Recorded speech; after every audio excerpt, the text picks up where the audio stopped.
Welcome to the Growth Room. Today we're exploring one of the most influential books ever written on habits and human behavior, The Power of Habit by Charles Duhigg. In this audiobook summary, you'll discover why habits shape almost every aspect of your life, how your brain creates automatic behaviors, and how you can use the science of habits to transform your health, productivity, relationships, and success. Have you ever stopped to wonder how much of your daily routine is actually a conscious choice? Think about the moment you wake up. Do you stretch, brush your teeth, check your phone, or head straight for the coffee maker first? When you get into your car, do you put on your seatbelt before or after starting the engine? The truth is, almost 40% of the actions you perform every single day aren't deliberate decisions at all. They are habits. Charles Duhigg, an investigative reporter for the New York Times, spent years interviewing top scientists, psychologists, and neuroscientists to uncover a startling reality. Our brains are essentially efficiency machines. Left to its own devices, the human brain will try to make almost any repeated behavior into a habit because saving mental energy is a biological necessity. Think of your brain like a computer trying to conserve its battery life.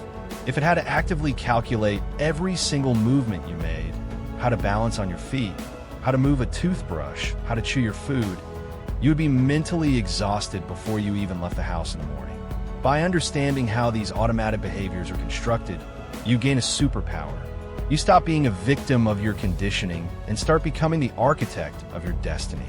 Whether you are a student pulling all-night study sessions, a software developer trying to lock in a deep work, an athlete pushing physical limits, or an entrepreneur building a business, learning the mechanics of habit formation is the ultimate leverage. It is the difference between fighting against your own mind every day and building a system where success becomes your default setting. To truly understand this, we have to look deep inside the human skull, specifically at an ancient golf ball-sized lump of tissue near the base of the brain called the basal ganglia. While your prefrontal cortex, the front part of your brain, handles complex thinking, logic, and planning, the basal ganglia is the storage vault for your automated routines. When a behavior becomes a habit, the prefrontal cortex essentially goes to sleep and the basal ganglia takes the wheel. The problem is that the basal ganglia cannot tell the difference between a good habit and a bad habit. It will automate a late-night social media scrolling session just as quickly and efficiently as it automates a morning gym routine. Once a habit loop is etched into those neural pathways, it never truly disappears. This is why breaking a bad habit feels so incredibly difficult.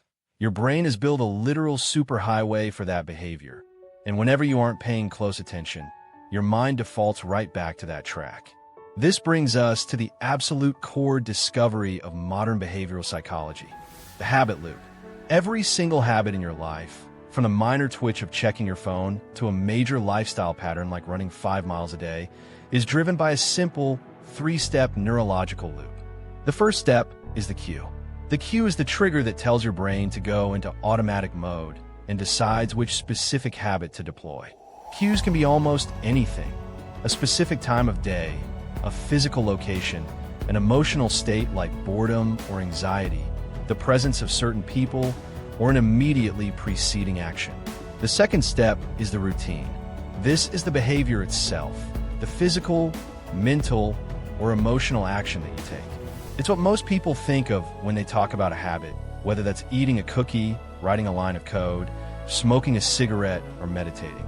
The third and final step is the reward. This is the reason your brain decided to remember this loop in the first place. The reward provides positive reinforcement, telling your basal ganglia, hey, this felt great. Remember this sequence for next time.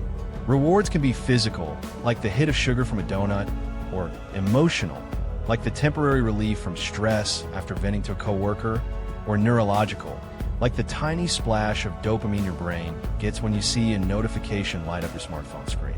Let's look at how this loop plays out in our modern, hyper-connected lives. Consider the massive challenge of smartphone addiction and mindless social media scrolling. You're sitting at your desk, trying to study for a competitive exam or write a piece of software. Suddenly, you hit a difficult problem or feel a wave of mental fatigue. That feeling of boredom or slight frustration is the cue. Automatically, without even making a conscious choice, your hand reaches into your pocket, grabs your phone, and opens an app. That is the routine. You spend the next 15 minutes scrolling through a feed, looking at short videos, or reading comments. Your brain is suddenly flooded with novel stimuli, entertainment, and distraction. That is the reward. It temporarily relieves the boredom and discomfort of your work. Because this loop feels satisfying in the short term, your basal ganglia takes a mental snapshot. The next time you face a tough problem at work or school, that exact same cue of mild discomfort will trigger the exact same routine of reaching for the phone. Before you know it, you've spent weeks wondering why you can't seem to focus, completely unaware that a neurological loop has taken total control of your productivity. The exact same mechanics apply to your physical health, particularly our eating habits. Let's say every afternoon around 3 o'clock, you feel a drop in energy and a sense of restlessness at your office desk. The time of day and the physical fatigue act as the cue. Your routine is to get up, walk over to the break room or the nearest cafeteria, buy a chocolate chip cookie, and chat with a colleague while eating it. The reward is a double hit. You get a physical surge of sugar and a social release from talking to your coworker. If you do this for a week, it becomes an automated program. By week 3, you aren't even thinking about it. At exactly 3 o'clock, your brain sends a command. You find yourself on your feet walking toward the cafeteria, and you've consumed hundreds of extra calories without ever making a conscious, deliberate choice to break your diet. But here is the beautiful twist. Once you learn to see the world through the lens of the habit loop, you realize you are no longer powerless. You don't have to rely on raw, exhausting willpower to change your life. Instead, you could dissect your behaviors, identify the exact triggers and rewards driving them, and systematically re-engineer the loop. If you want to build a powerful morning exercise routine, a highly effective studying habit, or an unbreakable deep work schedule, you don't need a brand new brain. You just need to learn how to manipulate the cue, the routine, and the reward to work for you instead of against you. Now that we understand how the brain constructs these automatic loops, we have to look at the invisible engine that keeps them running over and over again.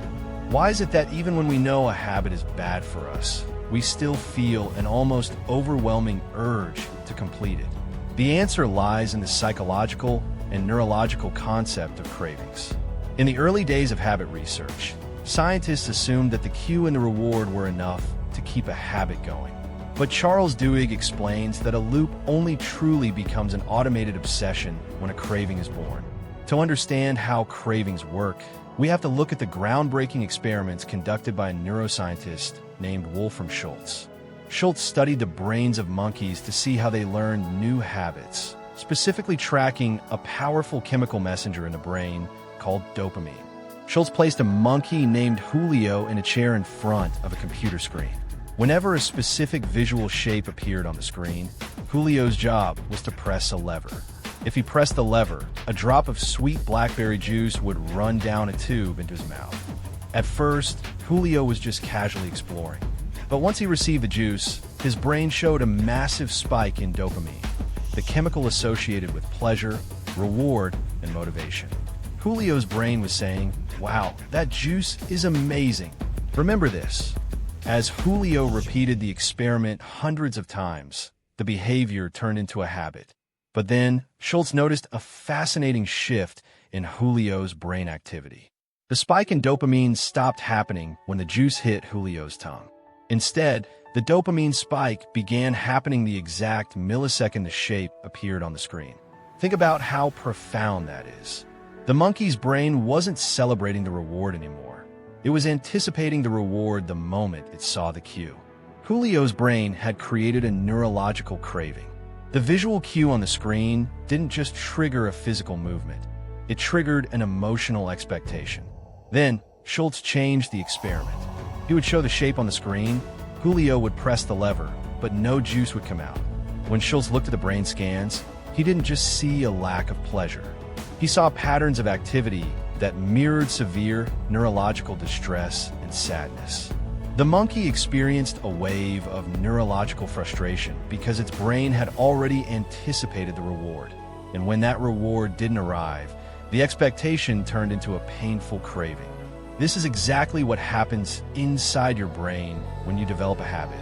When you see a cue, your brain instantly creates an anticipation of the reward before you even start the routine. If you see your smartphone light up with a notification, your brain doesn't wait until you read the text to feel a hit of dopamine. It gets a hit of anticipation the moment the screen glows.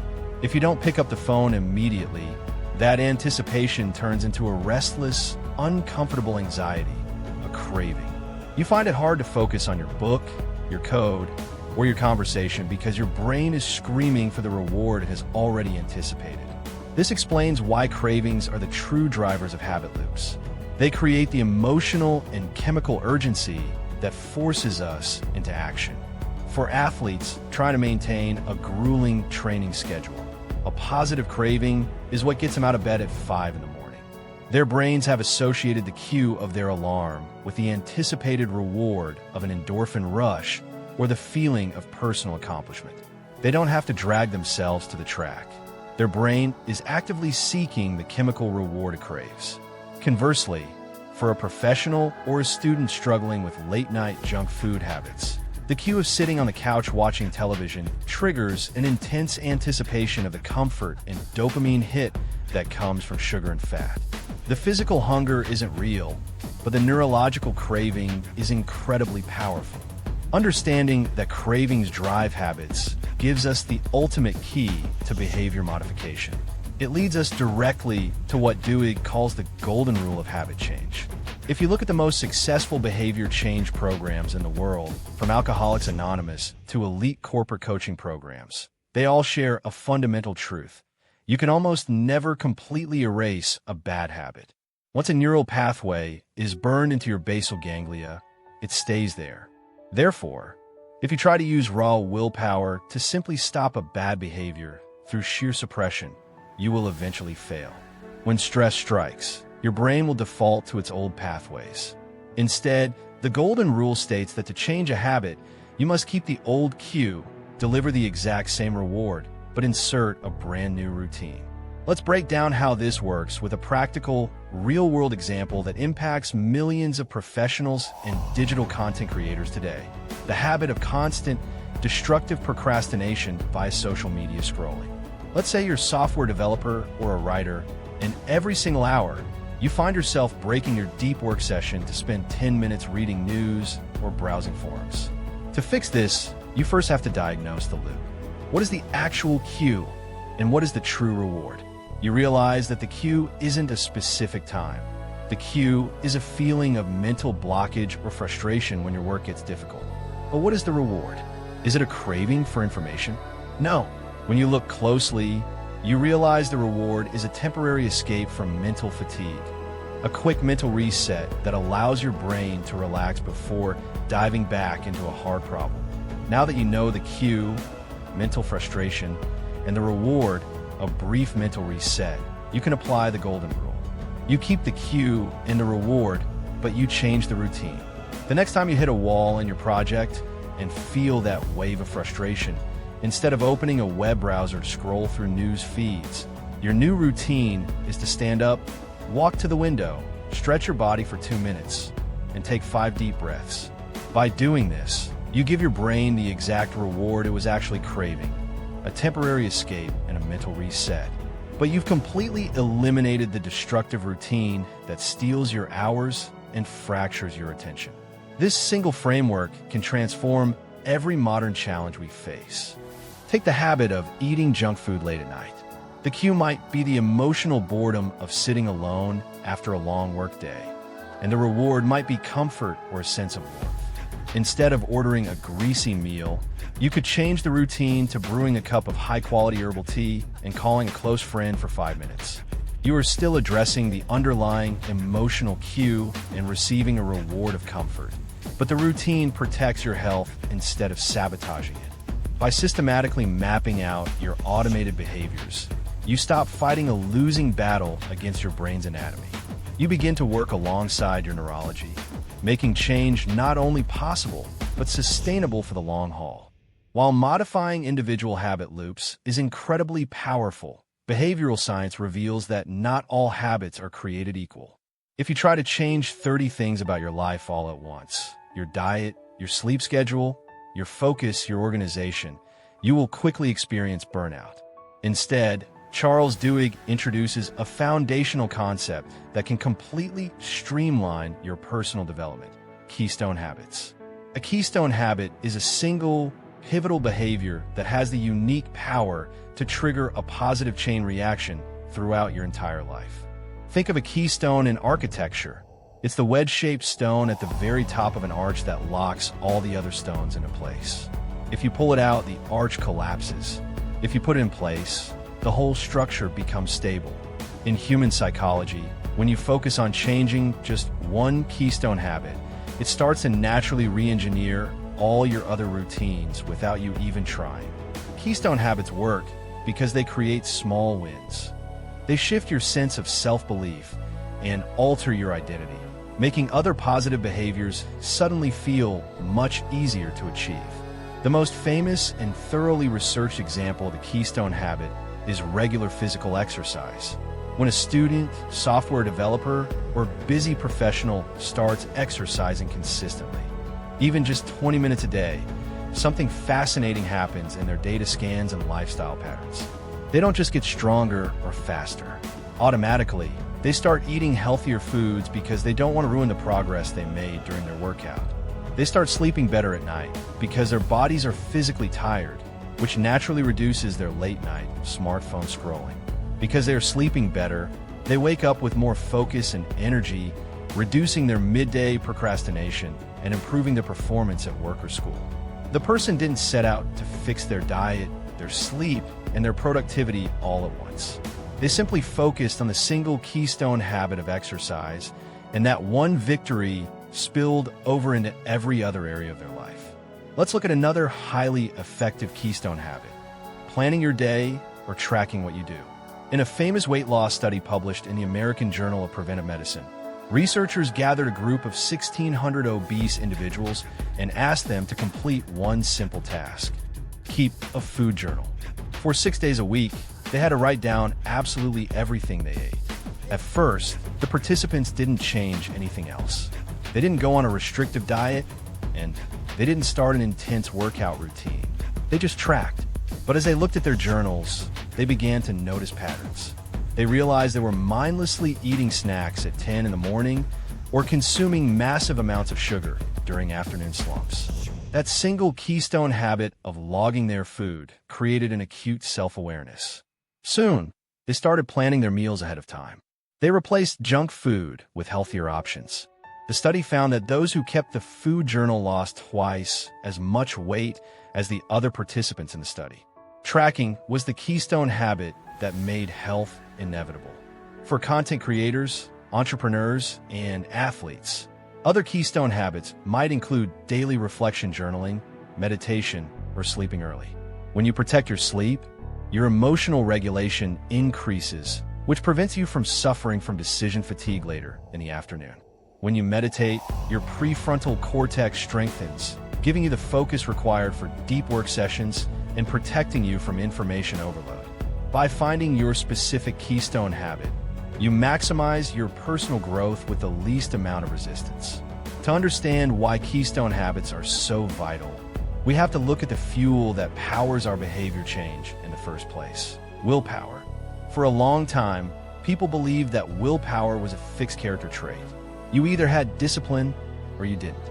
But pioneering research, led by psychologists like Roy Baumeister, completely overturned this myth. The science proves that willpower is actually like a muscle. Because willpower behaves like a physical muscle, it has two very important characteristics. It can be exhausted through overexertion, but can also be systematically strengthened over time through deliberate practice. Think about what happens when you spend 2 hours lifting heavy weights at the gym. By the end of the session, your biceps and legs are completely exhausted.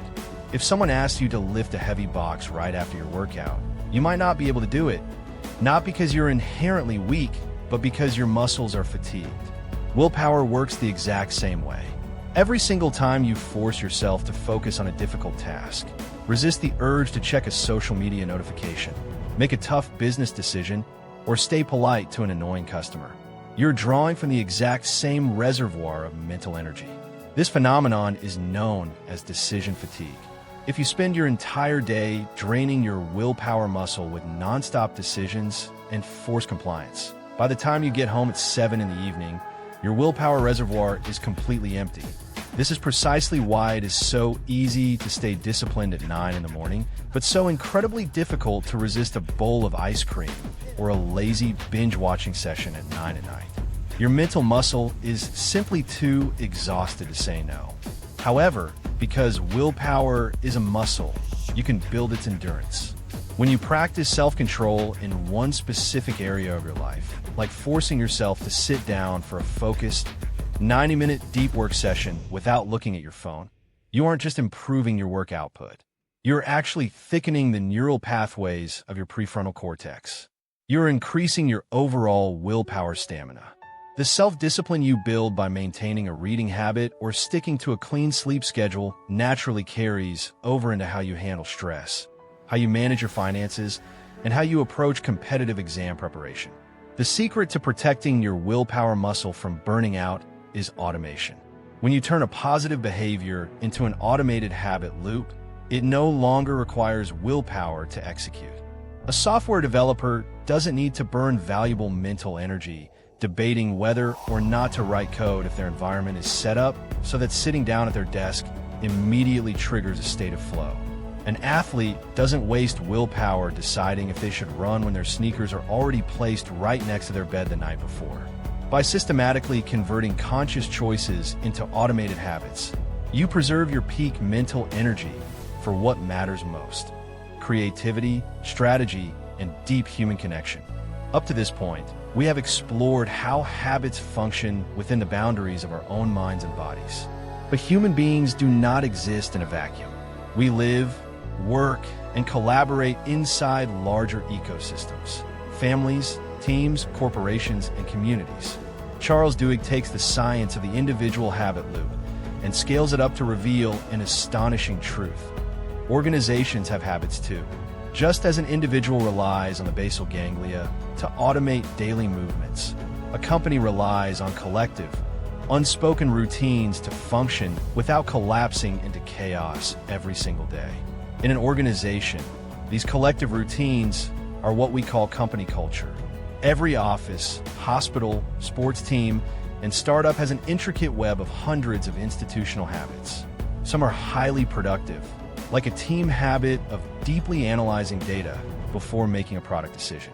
Others can be incredibly destructive, like a culture where team members fear pointing out mistakes to leadership, or where internal rivalries lead to information hoarding. To show how transforming a collective habit can save an entire organization, Duhigg shares one of the most stunning business case studies in modern history: the turnaround of Alcoa, the aluminum company of America. In 1987, Alcoa was struggling. Wall Street investors were highly skeptical of the company's future, profit margins were down, and workers were constantly striking due to poor labor relations. The board of directors decided to bring in a new chief executive officer named Paul O'Neill. Investors expected O'Neill to give a standard corporate speech about cutting costs, maximizing profits, and increasing shareholder value. Instead, when O'Neill stood up for his first major presentation in front of Wall Street analysts, he shocked the room. He announced that his number one absolute priority for Alcoa was not profits. It was workers' safety. He stated that his goal was to make Alcoa the safest company in America, aiming for zero workplace injuries. An investor in the back of the room panicked, literally running out to call his clients and telling them to sell their Alcoa stock immediately, believing O'Neill was a crazy hippie who would ruin the business. But Paul O'Neill was a master of behavioral psychology. He understood the concept of Keystone Habits, and he realized that you cannot force an entire corporate culture to change by shouting at people to work harder or care more. Instead, he picked worker safety as Alcoa's Keystone Habit. Why? Because safety was a goal that everyone, from union factory workers sweating on the manufacturing floor to the highest level executives in the corner offices, could agree on. No one wanted workers to get hurt.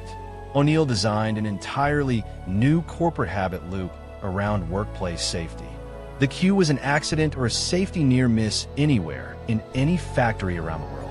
The routine was that whenever an injury occurred, the unit president had to send an official report directly to O'Neill within 24 hours, alongside a practical plan to ensure that specific injury would never happen again.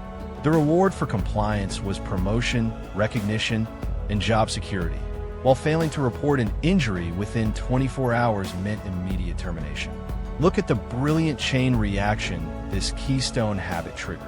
To get a safety report to the CEO within 24 hours of an accident, a factory floor worker had to immediately notify their supervisor. The supervisor had to immediately notify the plant manager. The plant manager had to immediately communicate with the vice president. To make this happen, the company had to completely smash its old, slow, bureaucratic walls. They had to build a lightning-fast internal communication system. Workers felt empowered because management was suddenly listening to their suggestions on how to improve equipment safety. But here is the ultimate payoff. That exact same rapid communication system, built purely to track safety, was suddenly used to share innovative manufacturing ideas. If a worker noticed a way to make a machine safer, they often noticed a way to make it run more efficiently too.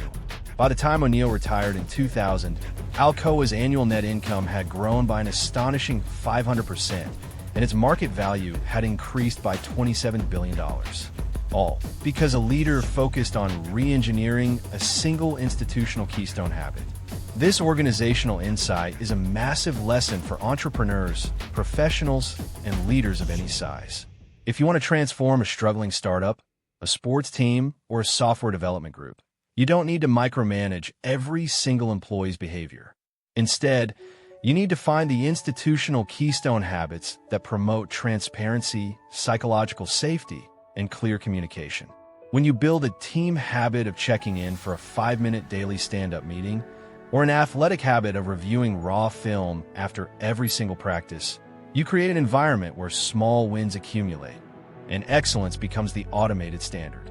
From companies, Duhigg expands the lens even further to the outer limits of human organization, society itself. How do social movements start? How do thousands of unconnected citizens suddenly form a collective habit strong enough to change the course of history? The book argues that major social movements, like the American Civil Rights Movement, grow through a specific 3-stage framework of social habits. First, a movement begins because of the social habits of friendship and strong ties. This is the intimate bond between people who know each other well. When Rosa Parks was arrested in Montgomery, Alabama, in 1955 for refusing to give up her bus seat to a white passenger, it wasn't the first time such an injustice had occurred. But Rosa Parks was deeply embedded in her community. She was a respected leader, a volunteer, and a friend to many distinct social circles. Because of the social habit of protecting our friends, her immediate circle refused to let her suffer alone. They rallied around her, initiating a local boycott of the transit system. Second, a movement grows because of the social habits of communities and weak ties. Weak ties are the acquaintances you share, the people you see at church, the gym, or your local neighborhood association. While you might not fight for a stranger, the social pressure of your broader community creates a powerful expectation of unity. If all your neighbors are participating in a boycott, the social habit of wanting to belong forces you to join in too. Third, and most importantly, a movement becomes a self-sustaining revolution because a leader gives the participants a new set of collective habits that change their very identity. When Martin Luther King Jr. arrived in Montgomery, he didn't just give speeches. He taught the community how to respond to violence with nonviolent resistance. He turned political protest into a daily habit of dignity. He gave the movement a shared identity, transforming a temporary protest into an unstoppable social force that permanently reshaped the laws of a nation. Whether you're looking at corporate turnarounds or historic social shifts, habits are the invisible architecture driving human progress. To truly unlock the life-altering insights of Charles Duhigg's work, we must bridge the gap between historical science and modern life. The world has changed dramatically since the book was first written, yet the underlying neurology of the basal ganglia remains exactly the same. Today, we face unique environmental forces that our ancestors never had to contend with. Smartphone addiction, nonstop social media scrolling, constant information overload, and a lifestyle that breeds procrastination. Modern app developers understand the psychology of the habit loop and the craving mechanism perfectly. When you open a video feed, the visual interface is literally engineered to capture your attention by manipulating your dopamine system. The cue is a tiny micro moment of boredom, a sudden drop in ambient stimulation, or the mild anxiety of a difficult task at work. The routine is to tap the app icon. The reward is a variable, unpredictable stream of short, engaging videos, likes, comments. Because the reward is unpredictable, your brain craves it even more intensely, keeping you trapped in a state of mindless consumption that fractures your focus, ruins your sleep, and eats away at your precious hours. To reclaim your focus, you must deploy a structured, practical approach to behavior modification. We can distill this entire philosophy into a concrete, actionable template, the habit-building framework. This framework does not rely on raw inspiration or passing motivation. Instead, it relies on strict systems design, offering an exact blueprint to dismantle old patterns and construct new ones. The habit-building framework 1. Identify the cue. Every routine is preceded by a trigger. To map your habits, you must isolate the exact cue that sets the behavior in motion. Because our brains process cues automatically, you must bring this trigger into conscious awareness. Whenever you feel an unwanted urge arising, immediately document the following 5 variables to discover the root cause. Location. Where exactly are you standing or sitting? Time. What precise hour of the day is it? Emotional state. What are you feeling right now?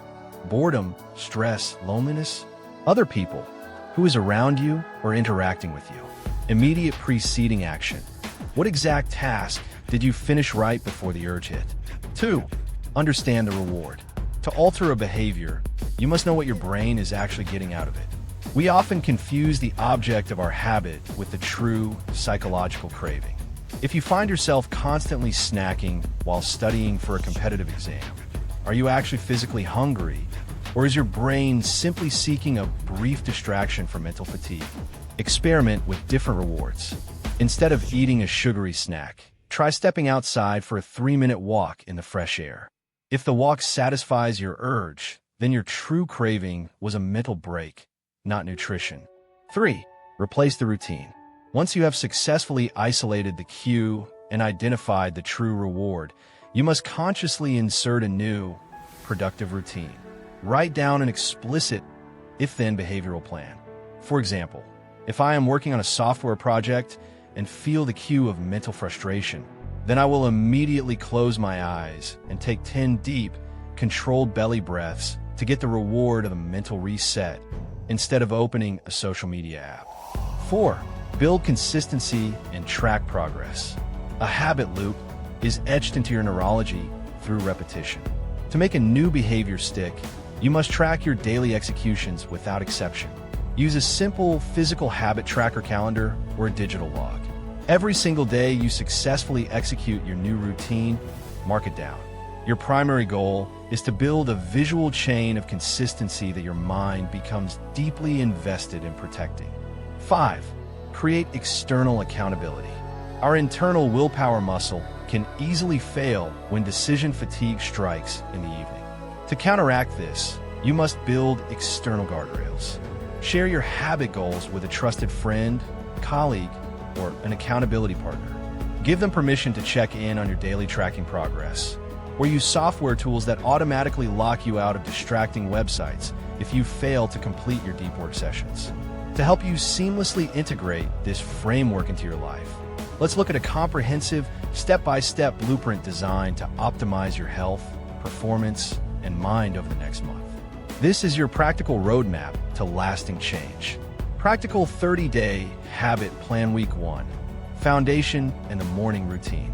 Your primary objective during the first 7 days is to conquer your morning. The way you begin your day sets the biological tone for your entire nervous system. The blueprint. Put your phone in a completely different room before you go to sleep. When your morning alarm sounds, the physical cue of waking up must lead directly to a new routine. Drinking a large glass of water, stretching your body, and spending just 10 minutes reading a physical book or educational journal. The psychological win. By eliminating the morning smartphone scroll, you protect your brain from an immediate dopamine spike, allowing you to maintain calm, steady attention throughout the day. Week 2, deep work and focus optimization. With your morning locked in, your next objective is to optimize your vocational productivity, whether you are a student, an entrepreneur, or a software developer. The blueprint. Establish a dedicated deep work ritual. Clear your desk of all clutter, turn off all digital notifications, and set a timer for exactly 45 minutes. Commit to focusing entirely on your single most critical, high-leverage task until the timer sounds. The psychological win. This builds your willpower muscle, training your prefrontal cortex to resist distraction and enter a flow state with minimal friction. Week 3, energy management and the exercise habit. During the third week, you will introduce a powerful physical keystone habit to generate a positive chain reaction across your lifestyle. The blueprint. At a set time every afternoon, step away from your computer or books and engage in 20 minutes of deliberate physical exercise. This could be a fast run, a bodyweight workout, or an intense yoga session. The psychological win. This workout serves as a powerful reset button, clearing out accumulated decision fatigue, boosting your mood, and naturally improving your sleep quality. Week 4, digital detox and the reflection journal. Your final week focuses on mental recovery, emotional processing, and protecting your mind from information overload. The blueprint. Implement a strict digital detox 90 minutes before you go to bed. Turn off all screens and pick up a physical journal. Spend 10 minutes writing down 3 distinct wins from your day and planning your primary tasks for tomorrow morning. The psychological win. Journaling acts as an intellectual keystone habit, providing psychological closure, lowering evening stress levels, and organizing your thoughts so you can fall into deep, restorative sleep. How does this scientific perspective compare to other legendary texts on behavior change? While James Clear's Atomic Habits provides brilliant micro-tactics for daily execution, and Darren Hardy's The Compound Effect emphasizes the long-term mathematical reality of consistency, Charles Duhigg's The Power of Habit stands entirely unique because of its deep scientific rigor. Duhigg provides the essential neurological foundation, explaining the precise biological architecture of why our minds behave the way they do. Once you deeply comprehend the mechanics of the basal ganglia, the dopamine-driven anticipation of cravings, and the systemic ripple effects of organizational keystone habits, you are no longer just practicing a set of lifestyle tips. You are mastering the foundational laws of human nature itself. As we bring this journey to its final destination, let's take a step back and look at the big picture. We have covered an immense amount of psychological and neurological ground today. You now possess the complete blueprint to human behavior. A blueprint that can take you from feeling stuck in mindless routines to living a life of deliberate, automated success. To make sure these ideas stay locked in your mind forever, let's look at a complete recap of the core framework. Remember, every single habit in your life runs on a 3-part wheel. The cue, the routine, and the reward, all driven by the invisible engine of craving. The ultimate framework recap, see, it triggers the brain, then it becomes routine, then it generates reward. As you go out into the world to build your personal 30-day plan, make sure you avoid the 3 most common habit mistakes that trip up almost everyone. Mistake 1, relying on raw willpower. Willpower is exhaustible muscle. If you don't redesign the environment around your cues and rewards, your exhausted brain will always default to its old, deeply etched neural pathways. Mistake 2, try and change everything at once. Changing 30 things simultaneously leads to immediate decision fatigue. Instead, focus entirely on a single keystone habit, like daily exercise or deep work tracking, and let the positive chain reaction do the heavy lifting for you. Mistake 3. Trying to completely erase a bad habit. You can't delete a neural pathway. You can only overwrite it. Keep the old cue, deliver the exact same reward, but systematically introduce a healthy, productive new routine. Thank you so much for listening to this comprehensive audiobook summary of The Power of Habit by Charles Duhigg. If this deep dive brought value to your day and gave you a clearer understanding of your own mind, please take a quick second to hit that like button, subscribe to our channel, and drop a comment below sharing the exact habit you're going to change first. This is exactly what we do here at the Growth Room. Our absolute mission is to break down the world's most powerful books on habits, human psychology, peak productivity, discipline, and personal transformation, giving you the high-leverage frameworks you need to level up your life, your career, and your mindset. As we close out today's session, I want to leave you with one final, deeply motivational thought. Your habits are your destiny.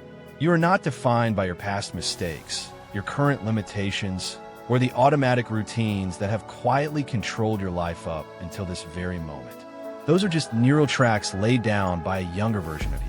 Starting today, you're the architect. You know how the loop works.